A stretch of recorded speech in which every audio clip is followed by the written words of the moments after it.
ಧ್ವನಿಯಲ್ಲಿ ತುಂಬ ಚೆನ್ನಾಗಿ ಕೇಳಿಸ್ತಾ ಇತ್ತು. ಆಯ್ತಾ, ಸ್ವಲ್ಪ ನಗು.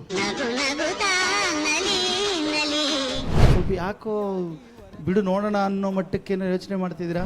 ಸ್ವಾಮಿ ಮಲೆಯ ಹಾಸಿಕೊಂಡವರೇ ಮಾದೇವ, ಜೇನು ಮಲೆಯ ಒದ್ದುಕೊಂಡವರೇ.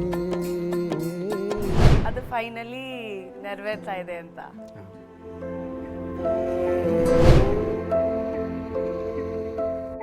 ಈ ಹಾಡಲ್ಲಿ ಬಹಳಷ್ಟು ಹಾಡುಗಳಿದ್ರು. ಈ ಹಾಡಲ್ಲಿ ತುಂಬಾ ಸಂಗೀತಗಳಿದ್ದಾವೆ. ಲೆಟ್ಟು ಬಳಪ ಹಿಡಿದು ಅಮ್ಮ ಶಾಲೆಗೆ ನಾ ಹೊರಟರೆ, ಹೆಣ್ಣು ಮಗುವಿಗಿಂದು ಅಮ್ಮ ಓದಕ್ಕೆ ಅನ್ನುತ್ತೀರಾ. ಜನಮನದ ಪದ ಪಯಣ ಗಾನ ಸಿಂಚನ